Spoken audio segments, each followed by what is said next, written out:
Merhabalar arkadaşlar, hoş geldiniz. Umarım ki hepiniz çok iyisinizdir.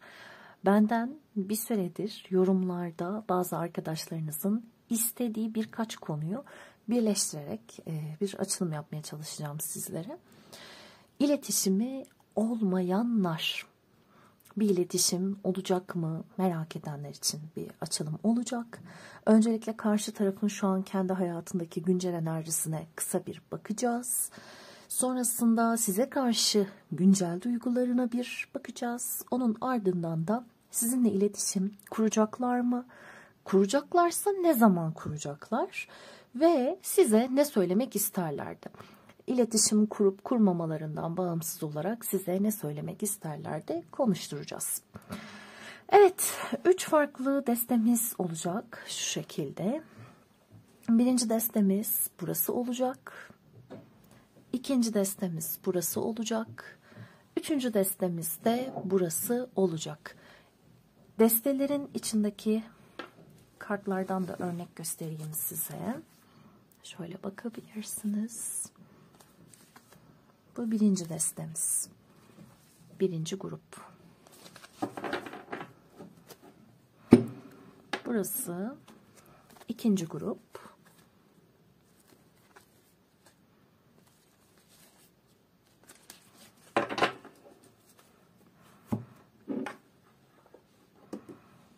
Burası da üçüncü grup.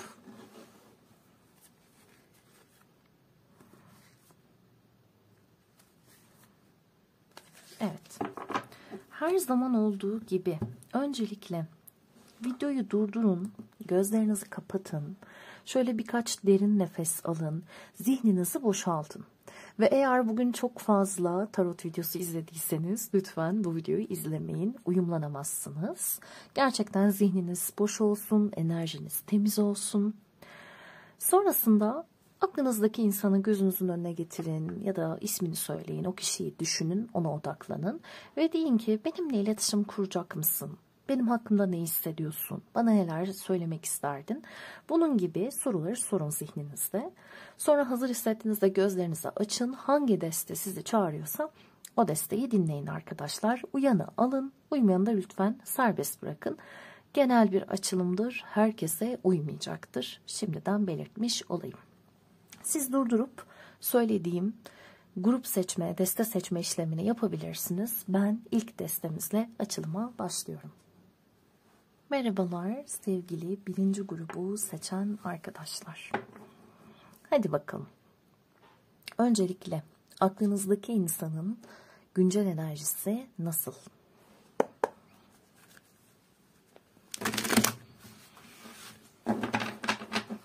Birinci desteği seçenler. Aklınızdaki kişinin kendi hayatındaki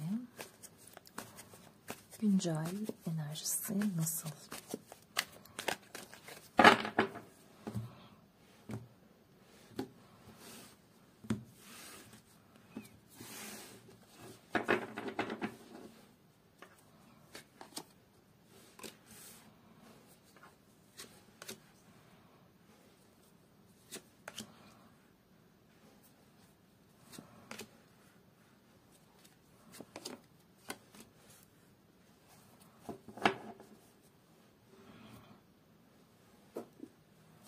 Birinci desteği seçenler.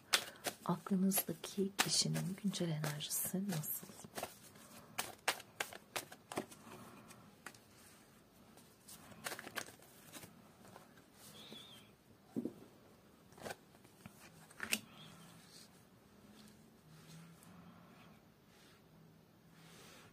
Evet, görünüyor mu? Görünüyor. Arkadaşlar imparatorla karşılıyor kendisi bizi. İmparator değnek onlusu, hatta hemen yanında çok meşgul bir durumda geliyor açık konuşmak gerekirse.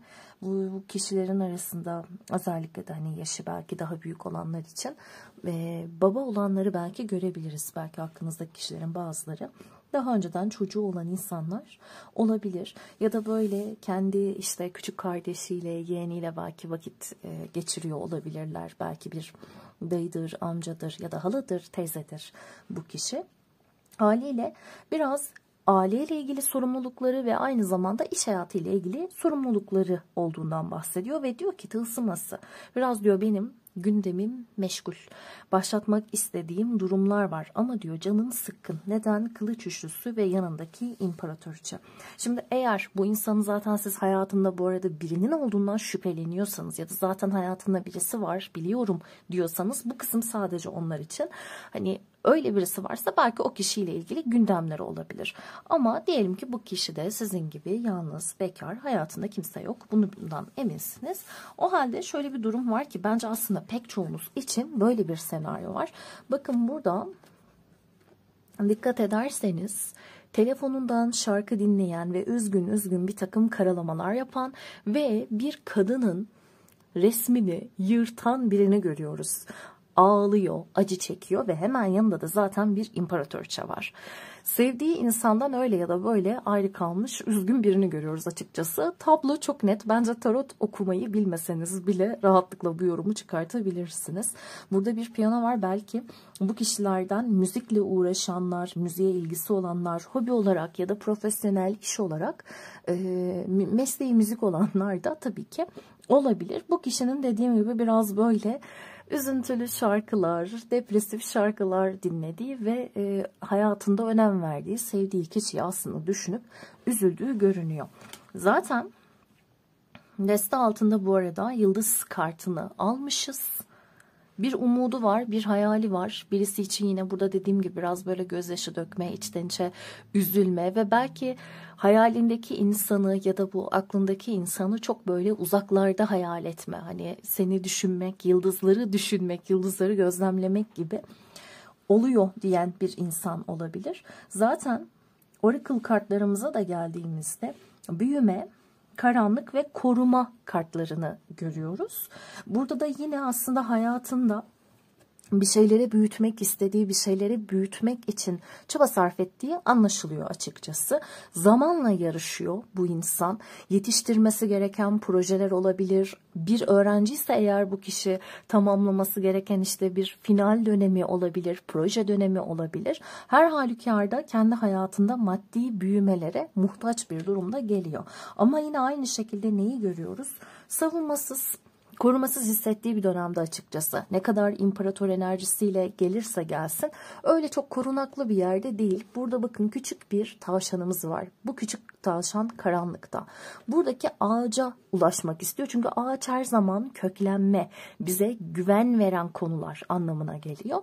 Ancak dikkat ederseniz yolda giderken tavşanın saklanabileceği hiçbir yer yok. Yol dümdüz ve her an gece vakti avcılar gelip tavşanı avlayabilirler. Bence bu insanın hissettiği de biraz hayatında böyle bir belirsizlik. Zaten ne demiştik? Burası kendi güncel enerjisi. Sizden de bağımsız gibi düşünebilirsiniz ama bence sizi buradaki kısımda gördük aslında. Ve hemen yanında ne dedik? Bir korunma kartımız var. Korunma kartı da bize yine bu insanın savunmasız hissettiğinden bahsediyor aslında. Dediğim gibi biraz savunmasız hissettiği bir kayıp yaşadığını düşündüğü bir süreçte. Bilhassa bu kişi için son 10 günlük süreç ve son 3 haftalık süreç sıkıntılı olmuş olabilir. Özellikle de sizin iletişiminiz bu tarihlerde mesela koptuysa. Yine kendisi için belki geride bıraktığımız Eylül ayından beri sıkıntılı süreçlerde olmuş olabilir. Sizinle alakalı olarak. Şimdi bu güncel enerjisine kısa bir bakıştı.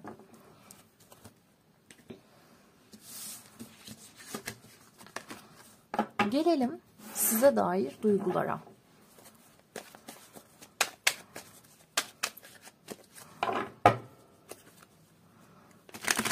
Birinci desteği seçen arkadaşların aklındaki kişi. Birinci desteği seçen arkadaşlara karşı neler hissediyorsun?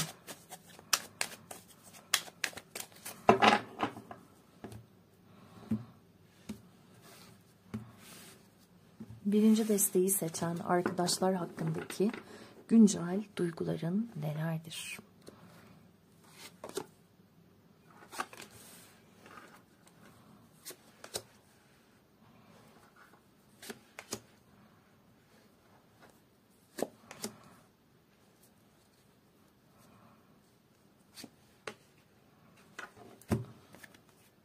İki kart birlikte geldi.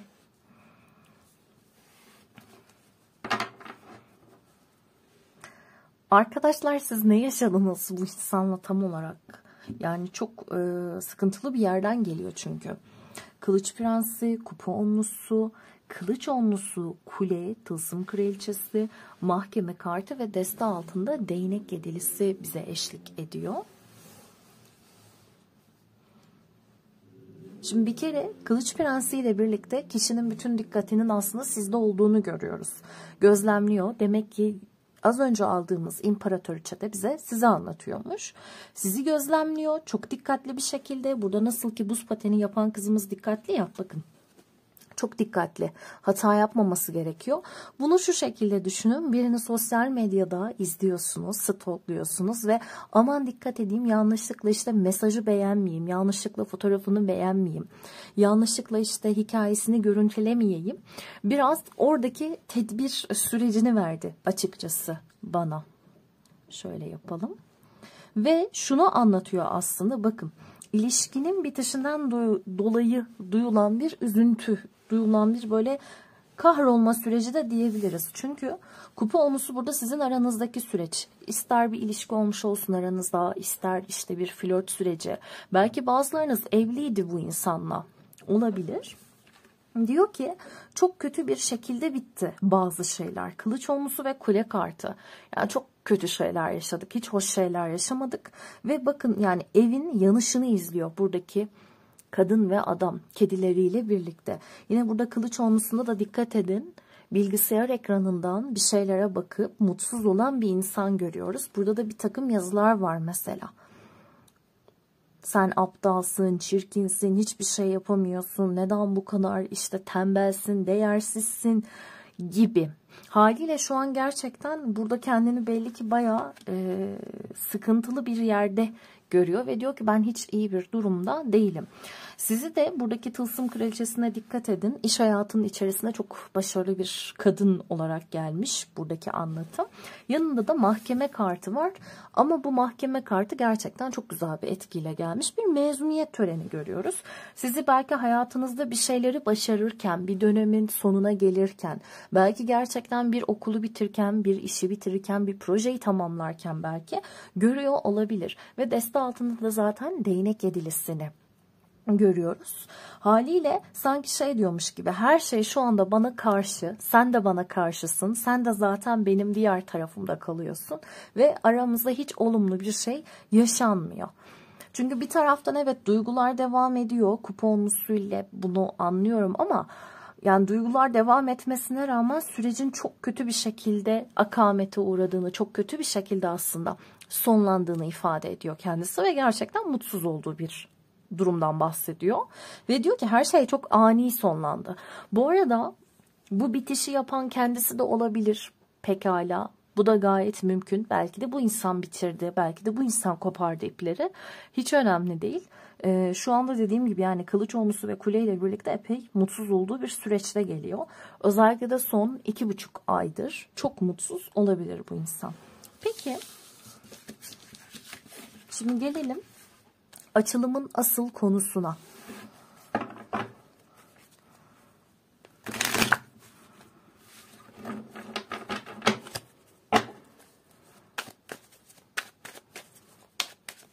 Birinci grubu seçen arkadaşların aklındaki kişi. Birinci grubu seçen arkadaşlarla iletişim kuracak mısın?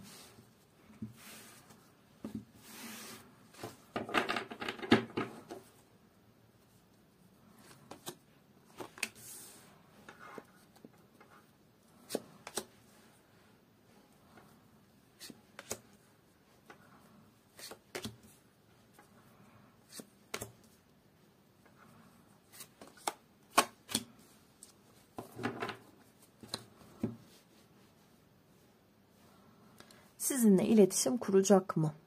Evet, kuracak. Şeytan, aşıklar, değnek altılısı, değnek kraliçesi, kupa dokuzlusu, değnek sekizlisi şeklinde geliyor. Deste altında da yine tılsımısını görüyoruz.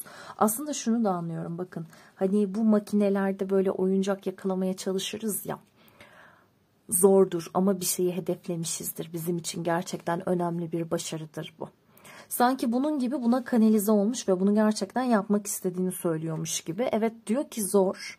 Tekrar bunu başarmam benim için çok zor. Seni oradan çekip almam.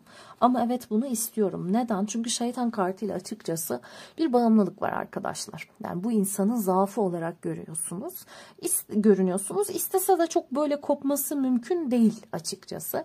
Özellikle de bu insanların içerisinden alkol gibi şeyler kullananlar varsa bazıları böyle sarhoşken falan iletişime geçebilir. Burada görüyorsunuz içki içen kişiyi. Ama şunu anlıyoruz, çok üzgün olduğu, kendisinin de belli ki çok üzgün olduğu anda bu iletişimi gerçekleştirecek. Çünkü buradaki aşıklar kartında yani adam ağlıyor ve kadın ona destek oluyor. Yani belli ki çok böyle bir muhtaçlık enerjisiyle de gelecek size. Ve siz burada daha güçlü geliyorsunuz. Yani kadın burada bakın emirler veren bir pozisyonda geliyor. Böyle geldiğimizde. Burası çünkü adımı atan taraf. Burası da adımı alan taraf. Haliyle biraz siz onu sert karşılayabilirsiniz. Hayırdır ne oldu çok emin gitmiştin. Niye şimdi geliyorsun? Sen hayırdır diyebilirsiniz. Ama o iletişimi kurduğu görünüyor. Özellikle altılı vakitler burada dikkat çekiyor. Altılı vakitlerde böyle bir iletişim görebiliriz. Ben bu videoyu Aralık ayında çekiyorum. Pek çoğunuz Aralık ayı içerisinde iletişim alabilirler. Burada bir değnek sekizlimiz var çünkü. Ocak ayında bir takım gelişmeler var. Bir de en geç şundan bahsetmiş. Şubat ayı biterken Mart ayının başı gibi bir süreçten bahsetmiş. Ve demiş ki evet iletişim kuracak ve çok da mutlu olacak kendisi bu iletişimi kurduğuna.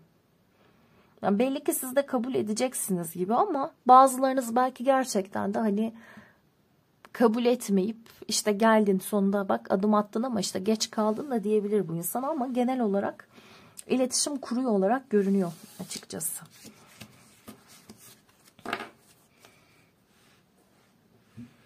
Peki bu kişi şu anda sizinle konuşabilseydi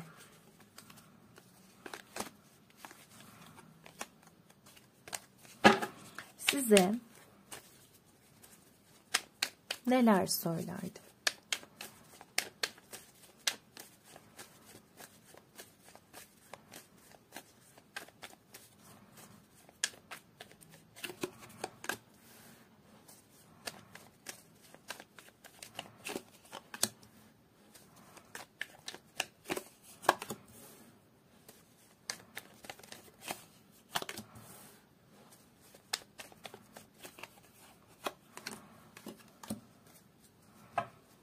Birkaç kart birlikte geldi. Ben de geldiği için aldım.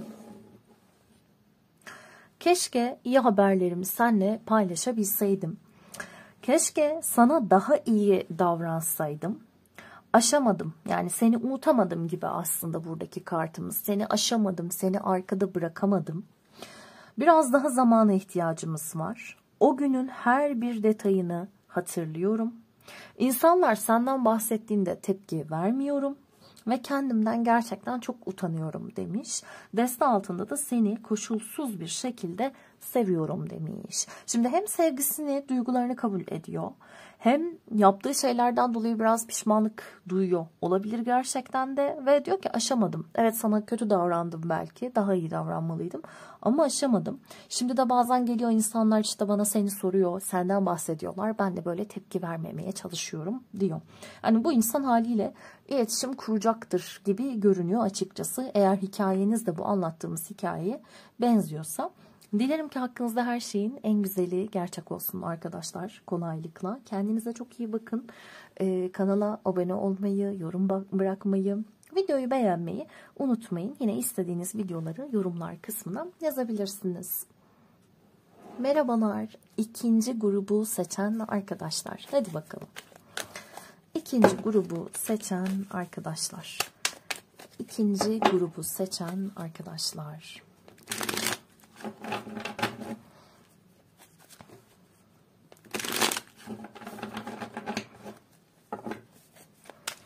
Aklınızdaki kişinin şu anda kendi hayatındaki güncel enerjisi nasıl?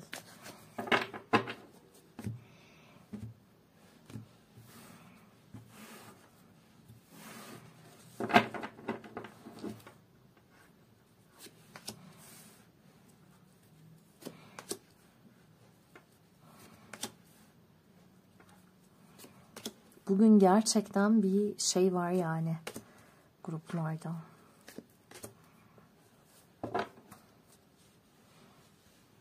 Görünüyor mu? Görünüyor. Tamam. İkinci grubu seçen arkadaşlar. Aklınızdaki kişinin şu anda güncel enerjisi nasıl?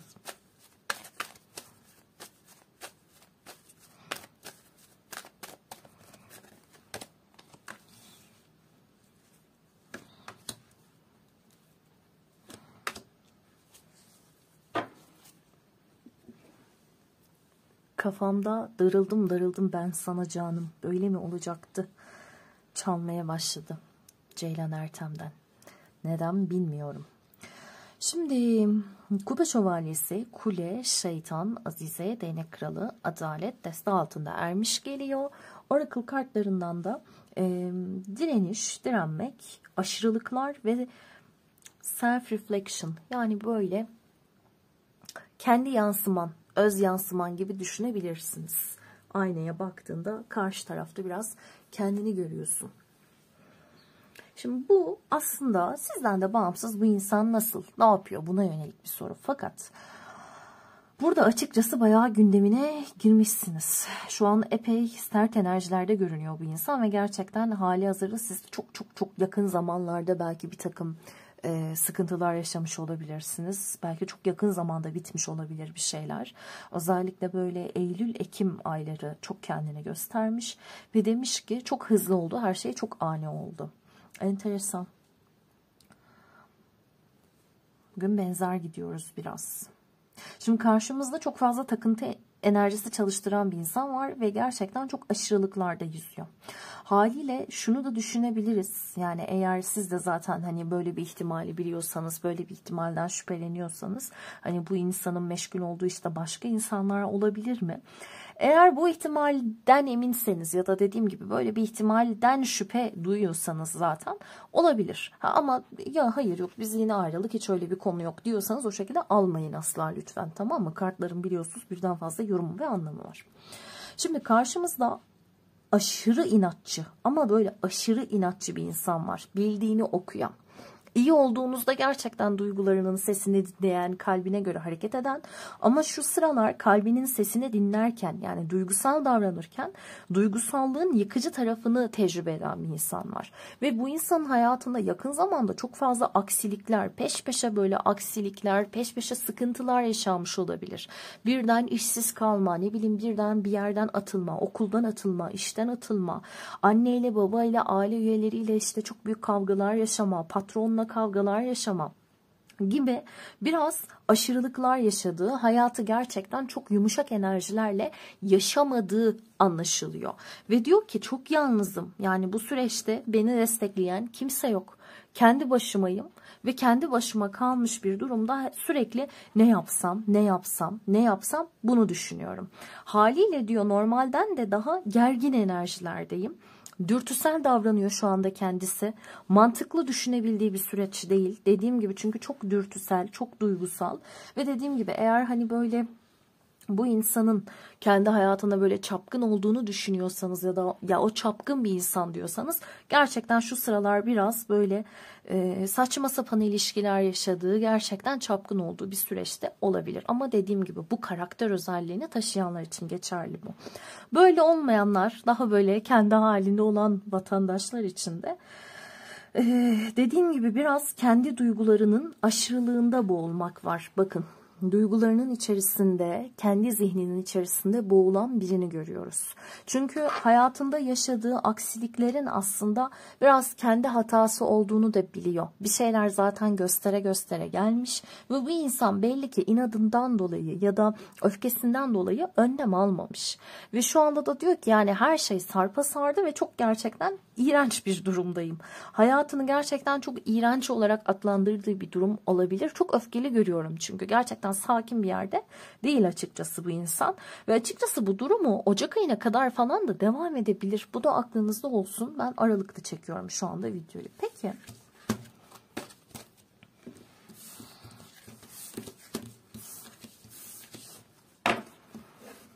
İkinci grubu seçen arkadaşlarım. aklınızdaki kişinin size dair güncel ve gerçek duyguları nelerdir? Bu kişinin size dair güncel ve gerçek duyguları nelerdir?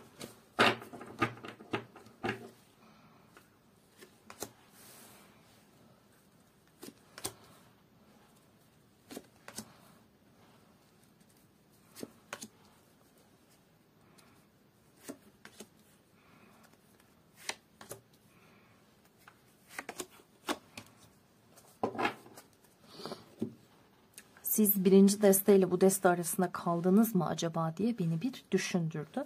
Çünkü çok benzer görüyoruz zaten etkileri. Görünüyor mu? Bir saniye, bir kontrol görünüyor. Tamam.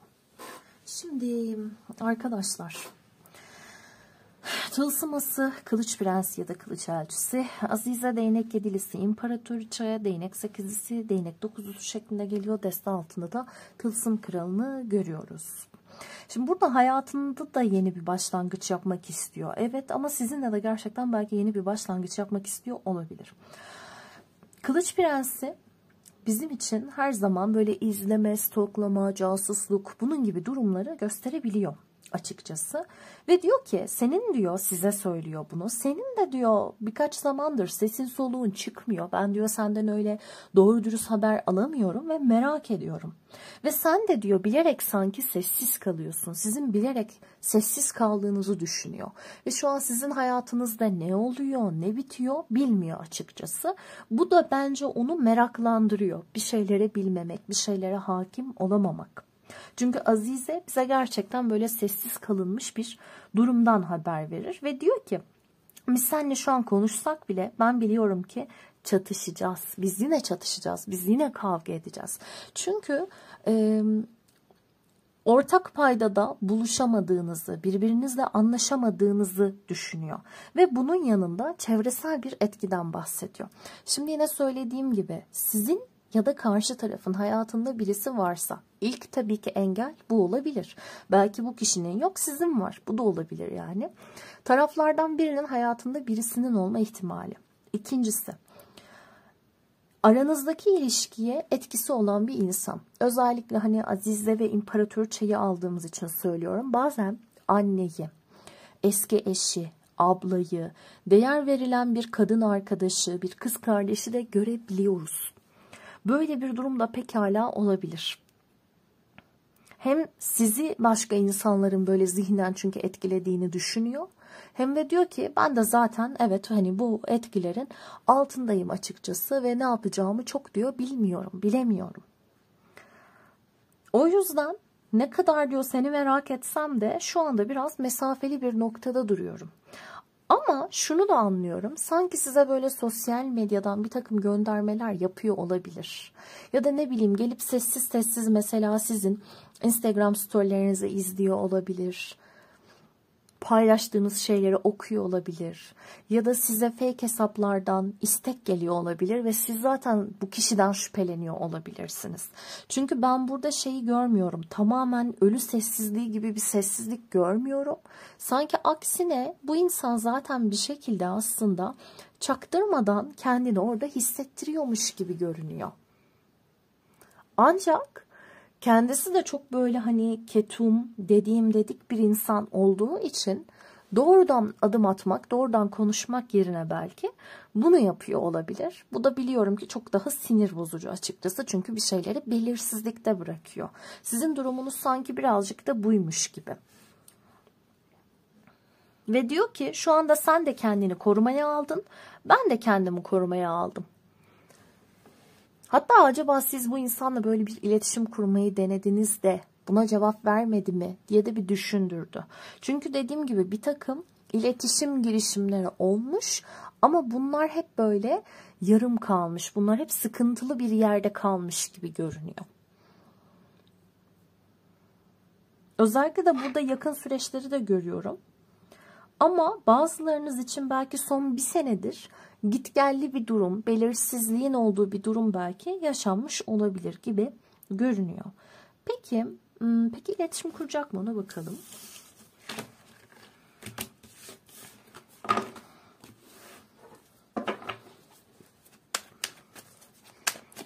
İkinci grubu seçen arkadaşların aklındaki kişi. İkinci grubu seçen arkadaşlarla iletişim kuracak mısın? İkinci grubu seçen arkadaşlarla iletişim kuracak mısın?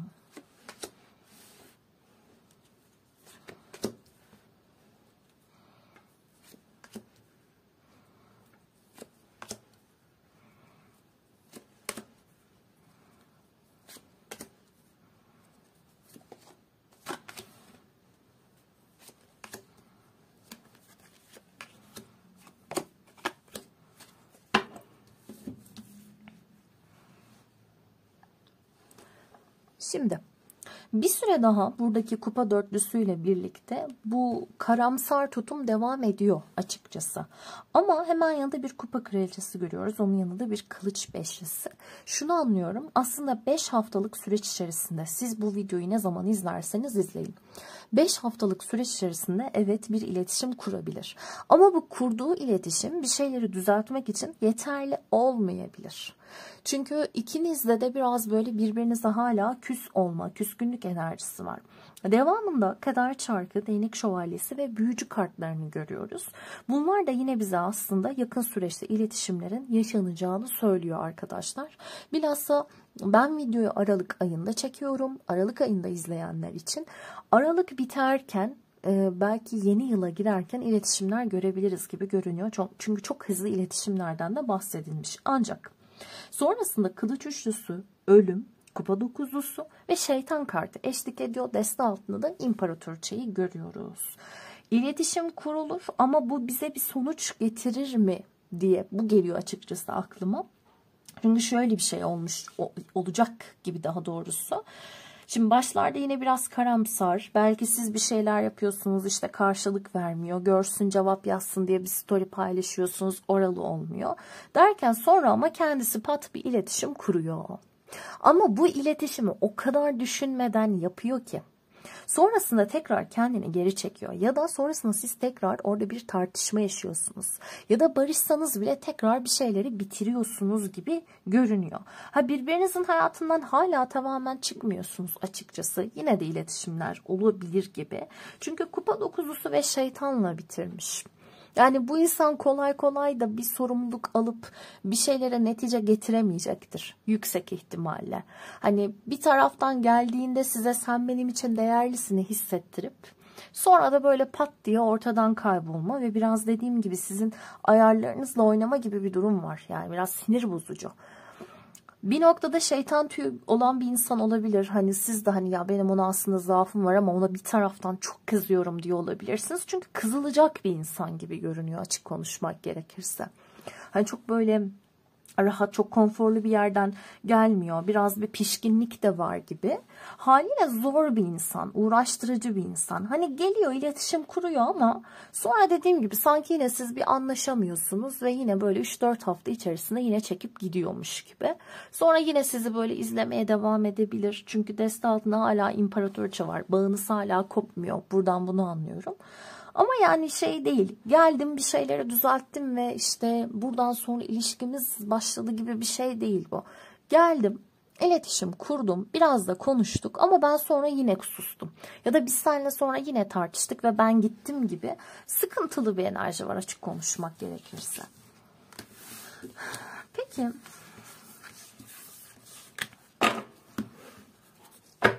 Ama yakın, yani iletişim kurma süreciniz yakın görünüyor.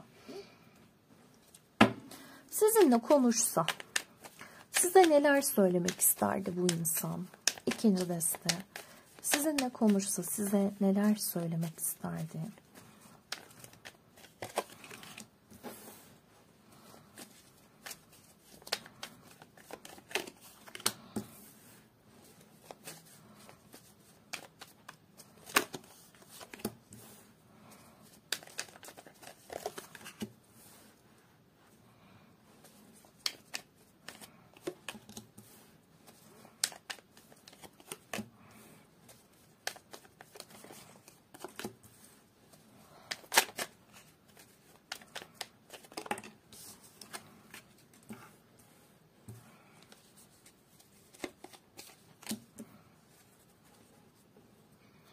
Evet. Deste altında seninle iletişim kurmaya korkuyorum. Seninle kontağa geçmeye korkuyorum demiş. Çünkü dediğim gibi bence aranızda hala bir gerilim var ve çözülemeyen konular var gibi. Dediğim gibi tekrar bu arada birinci desteyle bu deste arasında kaldıysanız biri de dinlemek isteyebilirsiniz belki. Diyor ki keşke iyi haberlerimi seninle paylaşabilseydim. Seni aşamadım, yani unutamadım, seni böyle geride bırakamadım diyor kartımız. Artık benim için iyileşme zamanı. Gerçekten bir karar veremiyorum. Ne yapmam gerektiğini bilmiyorum. Bir karar veremiyorum. Gerçekten ne yapmam gerektiğini bilmiyorum diyor. Senden bir işaret bekleyeceğim. Dedik ya biraz böyle hani siz de belki bir şeyler yapıyorsunuz ama cevap vermiyor vesaire diye. Biraz var yani, biraz sizden bekliyor ama yani çok bir şey yapacağından mı? Değil yani. Öyle beklediğiyle kalıyor. Seni diyor bir başkasıyla görmenin ihtimali bile kalbimi kırıyor. Belki dediğim gibi acaba siz hani bu dönemde bu kişiye kızıp böyle başka bir insanla flörtleşmeyi mi düşündünüz ya da flörtleşiyor musunuz? Hepiniz değil tabii ki ama biraz sanki böyle sizi başkalarına kaptırmaktan korkuyormuş gibi. Sana söylemek istediğim çok fazla şey var. Benim arkadaşlarım ya da ailem bir problem diyor. Bunu hatırlarsanız güncel enerjisinde ve size karşı olan duygularında da demiştim. Demek ki bu insanın gerçekten de hani o üçüncü kişi mevzuları aile ya da arkadaşlar, kendi çevresi ile ilgili. Ve son kartı da seninle diyorum. Daha fazla zamana ihtiyacımız var. Yani belli ki bir şeylerin düzelmesi için daha fazla zamana ihtiyacımız var diyor. Ama bu insandaki sorun şu, şunu görmüyoruz. Ben bir şeyleri düzelteceğim, bak çabalayacağım demiyor. Hani zaman yapsın, zaman etsin. Yani biraz sorumsuz bir insan olabilir açıkçası. Ve dediğim gibi sizin için de zaten gerçekten hani çok toy kalmış olabilir. Yani bu insanla olmak çok size böyle zaten zor geliyor olabilir. Vallahi haklısınız yani çok böyle garip bir enerji olarak geldi sevgili arkadaşlar. Umarım ki hakkınızda her şeyin en iyisi olsun. Videoyu beğendiyseniz beğenmeyi, abone olmayı, yorum yapmayı unutmayın. Kendinize iyi bakın. Diğer videolarda görüşmek üzere. Hoşçakalın. Merhabalar. Üçüncü desteği seçen arkadaşlar. Hadi bakalım. Öncelikle aklınızdaki insanın şu anda sizden de bağımsız olarak kendi hayatındaki güncel enerjisine bakacağız.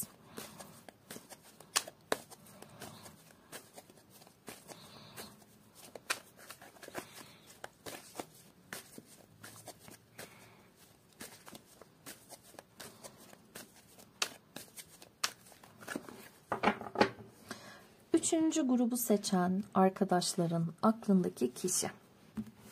Şu anda kendi hayatında nasıl bir güncel enerjidesin?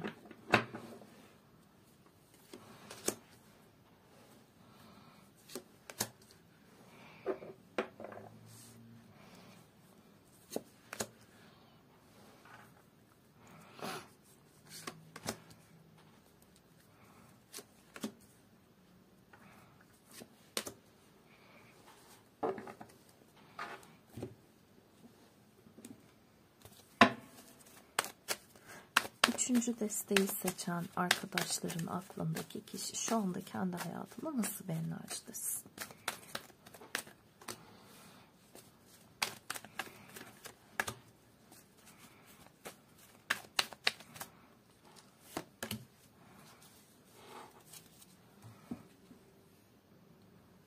Evet.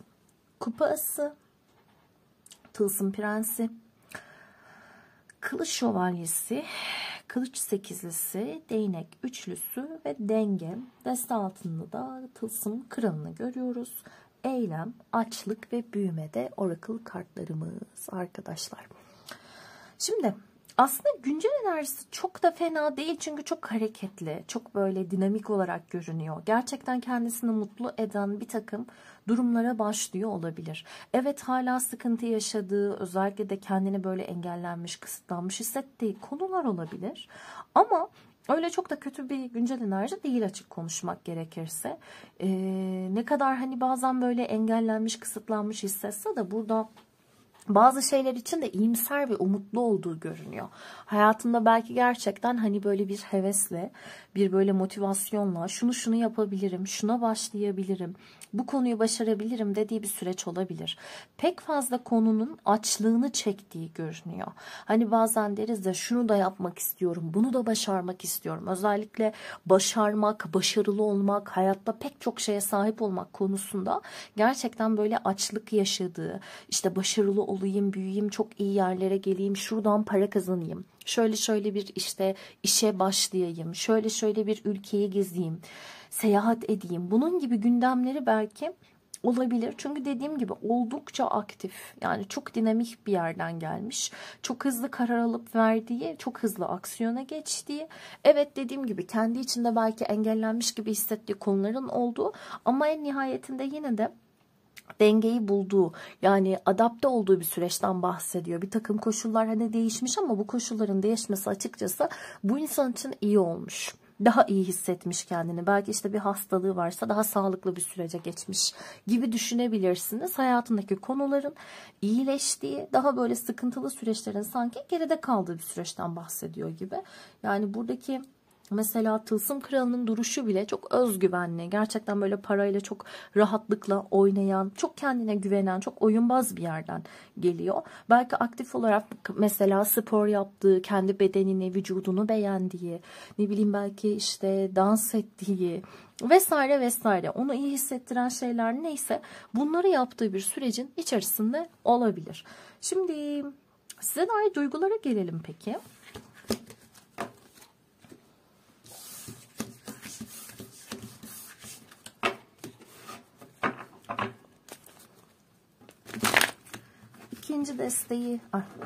Üçüncü desteği seçen arkadaşların aklındaki kişi. Üçüncü desteği seçen arkadaşların aklındaki kişi. Üçüncü desteği seçen arkadaşlarım hakkında ne gibi duygular hissediyorsun?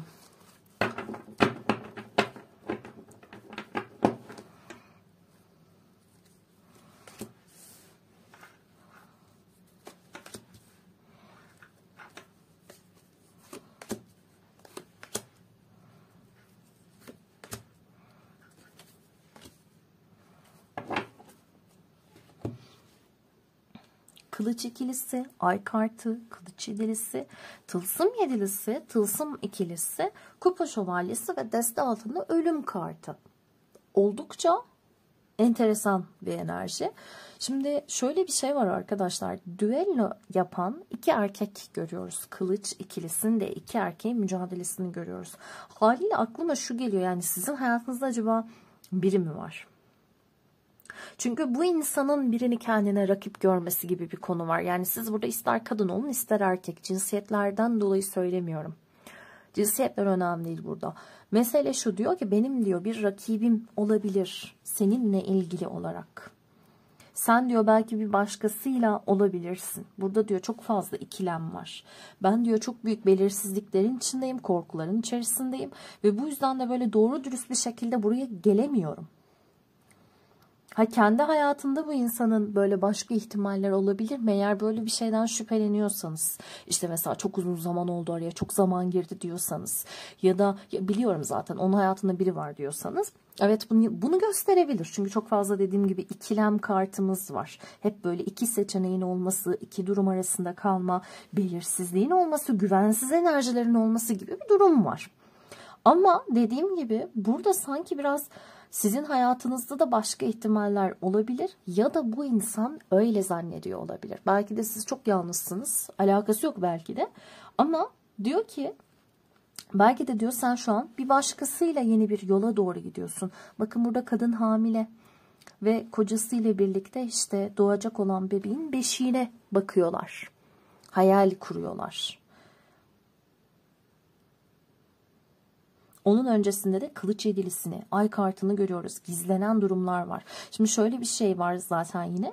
Yani bu insan mesela size çok belki dürüst davranmamış olabilir. Çok dürüst duygularla gelmemiş olabilir. Biraz çünkü böyle kendi halinde bir şeyi de var. Hani bir gün çok yakın olabilecek.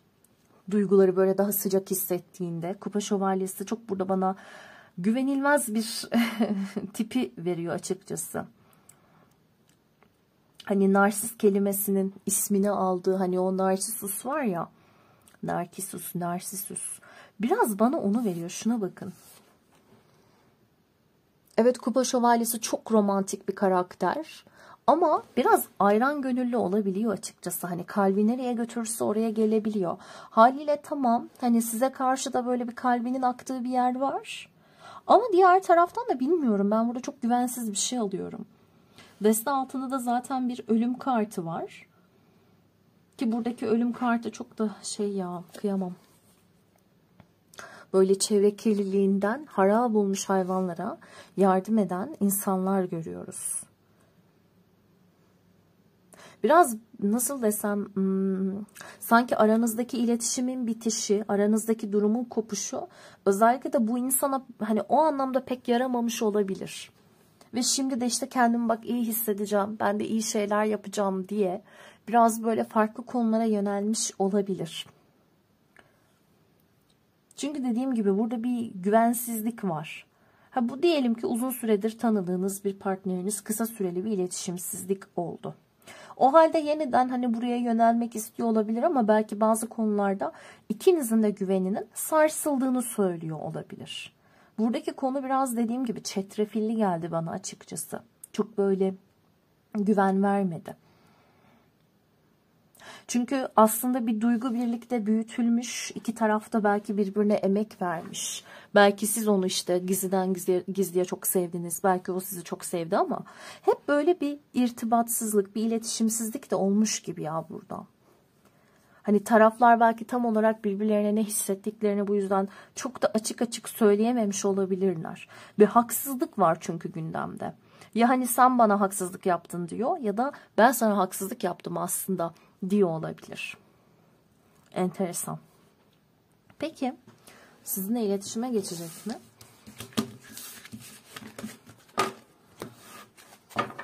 Biraz çocuksu da bir insan bence. Biraz çocuksu hareketler de var. Üçüncü destenin aklındaki kişi. Üçüncü desteği seçenlerle iletişime geçecek misin?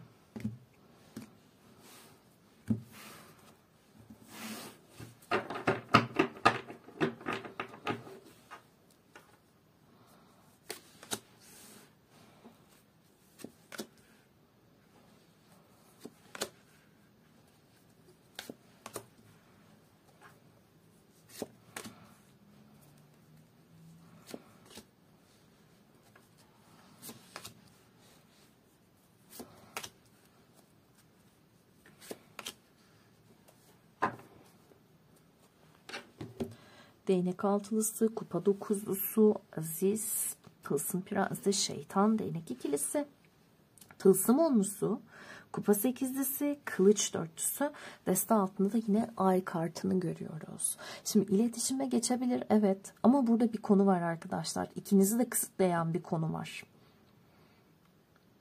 Enteresan bir şey var burada. Çünkü evet iletişime geçiyor. Biraz zaman alabilir ama onu söyleyeyim. Hani bu insanın iletişime geçmesi biraz böyle Ocak ayından sonra. Şubat, Mart civarı belki olabilir. Evet. Daha burada çünkü benim gördüğüm yani bir aylık bir sessizliğin hala sürmesi. Siz bunu izliyorsunuz ya. Sonraki bir ay hala bir sessizlik var. Tamam mı? O şekilde söyleyeyim. O bir aylık sessizlik sürecinden sonra yavaş yavaş bir iletişim var ama yine de şöyle bir şey gibi bu. Hani iki taraf da birbirini gözlemliyor.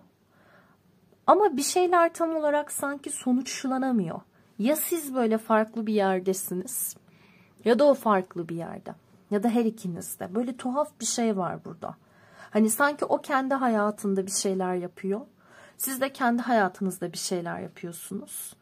Birbirinizi görüyorsunuz. Belki hani kısa bir konuşma geçiyor. Ya da işte sosyal medyadansa kısa bir merhaba merhaba var. Ama çok elle tutulur bir şey yok. Bazılarınız için şu olur mu bu arada? Diyelim ki işte bu ex partnerinizde işte geldiniz bir araya konuştunuz. Tekrar barıştınız. Tamam, barışma kısmı var. Ama diyor ki burada bir barışma olsa bile sonra tekrar taraflar birbirinden uzaklaşıyor. Bakın. Kupa sekizlisi ve kılıç dörtlüsü. Kadın gidiyor burada. Adam uyurken gidiyor hatta. Hani haliyle biraz şunu da anlıyorum. Bu insan gelip iletişim kursa bile sizle bu söylediğim süreçten sonra sizin belki çok böyle artık hevesiniz kalmayabilir. Hani geldin tamam iyi hoş ama ne yani ne verdin? Ne verdin? Ne sundun bana diyebilirsiniz. Böyle enteresan bir şey var burada.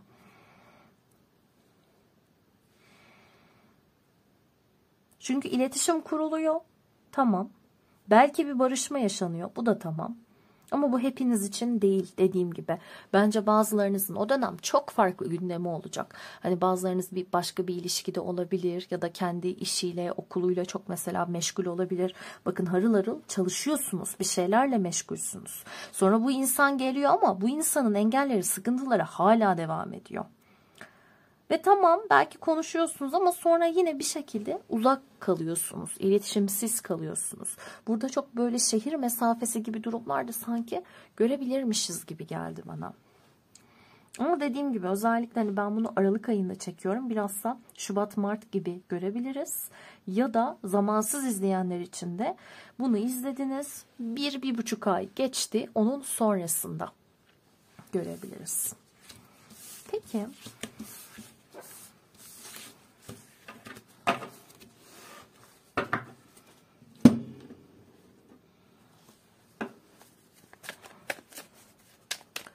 Üçüncü desteği seçen arkadaşlar, bu kişi sizinle konuşabilse size neler söylerdi?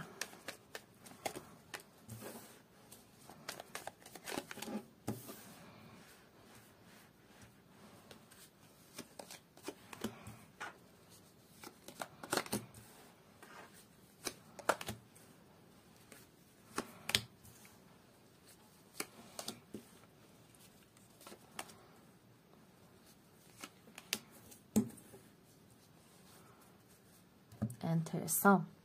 Daha iyisini hak ediyorsun diyerek açtı. Daha iyisini hak ediyorsun. Yani belki de siz zaten bir başkasıyla olmayı düşünüyorsunuz şu anda. Olabilir yani. Daha fazla zamana ihtiyacımız var. Keşke iyi haberlerimi seninle paylaşabilseydim. Özellikle bu insanların ikiniz arasında belki İlişki yürümese de arkadaşlığın çok böyle güzel olduğunu düşünmüş olabilir. Ya en azından bizim arkadaşlığımız iyiydi demiş olabilir. Seni seviyorum ama sevgi her zaman yeterli değil diyor. Seni seviyorum ama sevgi her zaman yeterli değil. Demek ki gerçekten burada gel gitti bir durum var. Ayrı bile olsak seni hissediyorum. Bu kart biraz şey böyle sana tamamen vuruldum, tutuldum. Yani böyle büyüne kapıldım gibi düşünebilirsiniz. Kabul etmesem bile senin için böyle bir ateş tutuyorum. Yani sana karşı duygularım var anlamına geliyor. Güvensizliklerimi materyal şeylerin arkasına saklıyorum demiş. Güvensizliklerimi materyal şeylerin arkasına saklıyorum. Materyal şeyleri belki gerçekten bahane etmiş olabilir bugüne kadar. Aa işte okulum bitmedi. Aa işte param yok. Aa işte iş bulamıyorum. Ya müsait değilim gibi gibi. Ve seni bir başkasıyla görmek gerçekten çok üzücüydü diyor. Ya dediğim gibi sanki o kadar böyle ayrıl barış süreçler olmuş ki sizin aranızda zaten. Belki de sizi gerçekten başkalarıyla gördü. Ha bu başkaları belki de bir sevgili değil de belki normal bir arkadaşınız da olabilir ama o insan bilmiyor. Deste altında da kendimi bir süreliğine kaybettim demiş. Kendimi bir süreliğine kaybettim. Yani biraz dediğim gibi tam bir şeyler olacak gibi ama böyle çok da ne istediğini de bilmiyor da gibi de böyle bir garip bir şey var burada. Çok enteresanmış bu üçüncü deste. Hani çünkü şu an biraz hayatında bu insan dedim ya mutlu aslında. Öyle çok yıkık dökük değil. Belki de dediğim gibi çok uzun süredir sizin bir irtibatınız yok belki de. Yani ikiniz de belki bir şeyleri biraz olsun belki aşmış olabilirsiniz. Ve hani belki de bu desteği yani bir şey olacağından değil ama ya öyle dinledim işte merak ettim gibi belki dinlemiş olabilirsiniz. Bilmiyorum. Umarım ki hakkınızda her şeyin en güzeli kolaylıkla olsun. Videoyu beğendiyseniz beğenebilir, yorum yazabilir, kanala abone olabilirsiniz arkadaşlar. Kendinize çok iyi bakın. Güzel videolarda, güzel günlerde görüşmek üzere. Hoşça kalın.